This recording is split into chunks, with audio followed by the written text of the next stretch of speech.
ආයුබෝවන් කොහොමද ඔයාලට මම අදත් අරගෙන ආවා ඔයාලට රසම රස කැවිලි වර්ගයක්. මේකට අපි හැඳි කැවුම් කියලාත් කියනවා. තවත් පැතිවල පෙති කැවුම් කියලාත් කියනවා. මේක හදාගන්න හරිම ලේසි. කැවුම් හදන්න දන්නේ නැති කෙනෙකුට උනත් මේක ඉක්මනට රසට හදාගන්න පුළුවන්. ඒ වගේම මේක පොඩ්ඩක්වත් හයිය නෑ. හොඳ සොෆ්ට් එකට තියෙනවා.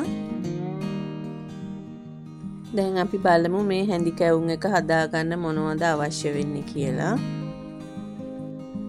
මෙතන මම අරගෙන තියෙනවා තෙත හාල් පිටි ග්‍රෑම් 250ක්.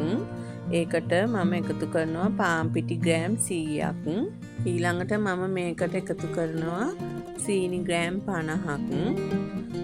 ඔයාලට තනිකරම සීනි වලින් හදන්නත් පුළුවන්.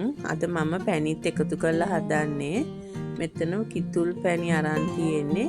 කිතුල් පැණි මිලිලීටර් 200ක් ගත්තා. ඒකටම තව දාගන්නවා එනසාල් ඇට දෙකක් කලාගෙන පොත්ත ඉවත් කරලා දාන්න. දැන් මේ ටික හොඳට කලවම් කරන්න. ඊළඟට අපිට මේක වතුර හරි පොල් කිරි හරි කැමති දෙයක් දාගන්න පුළුවන්. මම මෙතන වතුර කෝප්ප භාගයක් ගත්තා. ඒකෙන් ටික ටික එකතු කරලා මේක හරි පදම එනකන් අනා ගන්න ඕනි. අතින් මේක හොඳට අනන්න සීනි කැට ටික දිය වෙනකන් හොඳට අනා ගන්න.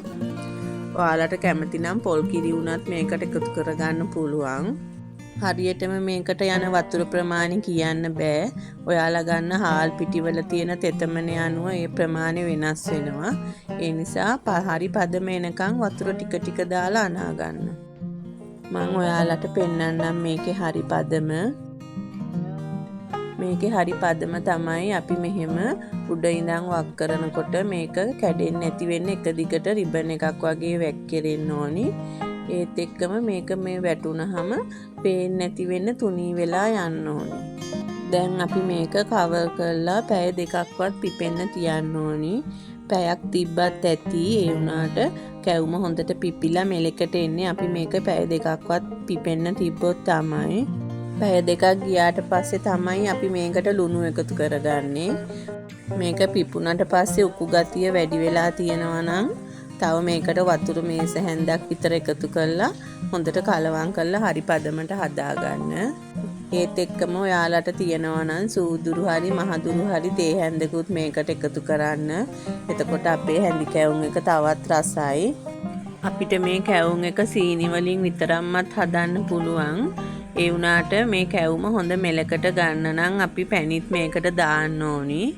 ඒ නිසායි මම සීනි පැණි දෙකම දැම්මේ.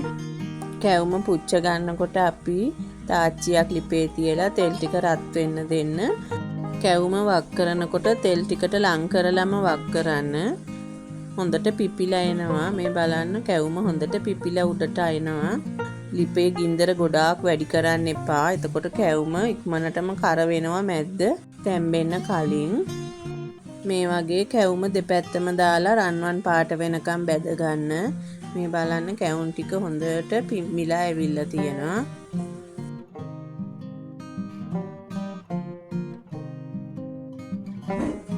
අපි කැවුම් හදන්නම වෙනම තාච්චියක් තියාගන්න ඕනි. තාච්චිය ඇලෙනවා නම් මේ වගේ කැවුම පිම්බිලා උඩට එන්නේ නැහැ. ඒ නිසා කැවුම් හදන තාච්චිය වෙන කිසි දෙයකට පාවිච්චි කරන්න එපා. මේ ගත්ත පිටි ප්‍රමාණ වලින් මට කැවුම් 25ක් විතර හදාගන්න පුළුවන් වුණා. මේ බලන්න කැවුම් ටික හොඳ ලස්සනට තියෙනවා. හරිම රසයි. ඒ වගේම හරිම මෙලකයි. පොඩ්ඩක්වත් හයිය නෑ.